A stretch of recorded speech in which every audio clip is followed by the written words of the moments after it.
So hello friend, welcome back to my channel and thank you for clicking this video and always come back to watch my video. And today's topic is vocabulary. Today I will discuss about some typical word and also meaning of those word and how to we use in a sentence this kind of word. So everything I will discuss about, just stay with us. So আজকে আমি আলোচনা করব কিছু শব্দ নিয়ে যেগুলো আমরা প্রতিদিন প্রায় বলেই থাকি কিন্তু জানি না সেগুলোর ইংরেজি মানে বা সেগুলো ইংরেজিতে কিভাবে বলতে হয়। সো সেগুলোই আমি আলোচনা করব, জাস্ট আমাদের সঙ্গে থাকো। তো চলো শুরু করা যাক। So now is the season of mango birds Bloom. So এখন আমের মুকুল ফোটার সময়। তোমরা অলরেডি দেখতে পাচ্ছ আমার পেছনে একটি আমের গাছ আছে যেটিতে অলরেডি মুকুল ফুটে গিয়েছে। তো আমরা অনেকেই জানি আমের ইংরেজি বা প্রত্যেকেই জানি আমের ইংরেজি ম্যাঙ্গো, বাট অনেকে জানি না যে আমের মুকুলের ইংরেজি কী। সো আমের মুকুলের ইংরেজি বার্ড, বিইউডি বার্ড। সো এটা আমরা কাছ থেকে দেখব। This is the mango parts and এভাবে আমরা গাছের প্রতিটা অংশকে কি বলে সেটা আজ প্র্যাকটিক্যালি শিখবো, জাস্ট সঙ্গে থেকো।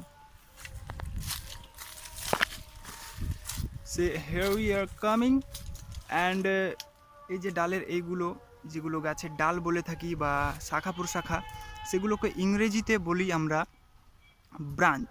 তো এগুলোকে আমরা ইংরেজিতে বলবো branch. This is the branch of that tree. And also এই যে আমাদের গাছের এই উপরের অংশটিকে আমরা ছাল বলে থাকি, উপরের এই অংশটি শক্ত।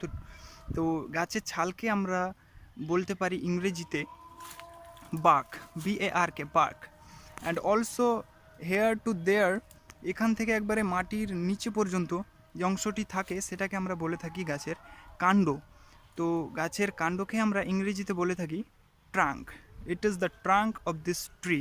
অ্যান্ড অলসো গাছের তলা থেকে যেটা নিচের দিকে চলে গেছে গাছের শিকড় বলে থাকি আমরা, সেটাকে ইংরেজিতে বলে রুট। এটা অবশ্যই অনেকে জানে। And it is also you must know that এটা হচ্ছে লিফ। গাছের যে পাতাগুলো থাকে সেগুলোকে আমরা লিফ বলে থাকি। And right now I am bending branch of the tree.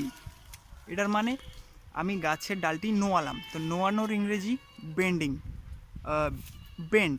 এখানে আমরা নোয়াচ্ছি, কাজটি এক্ষুনি করছি, তার জন্য আমি বেন্ডিং ইউজ করলাম। তো গাছের ডাল নোয়ানো ইংরেজিটা বেন্ড। সো এভাবে প্র্যাকটিক্যালি শিখলে জিনিসটা অনেকটা সহজ হয়ে যায়। এবং আমরা সবাই জানি আমের ইংরেজি ম্যাঙ্গো, বাট আমের আঠির ইংরেজি কী এটা অনেকে জানি না। তো আমের আঠি বা বীচের ইংরেজি হচ্ছে স্টোন। তো স্টোনের দুটো মানে হয়, একটি পাথর বা একটি আমের আঠি বা বীজ। সো আজকে এই পর্যন্তই, দেখা হবে নেক্সট ভিডিওতে। তো in case you are new here, so subscribe my channel, because আমি এরকমই আরও ইন্টারেস্টিং ভিডিও আপলোড করতে থাকবো। সো ভিডিও পেতে সাবস্ক্রাইব করো। দেখা হচ্ছে নেক্সট ভিডিওতে। Thank you.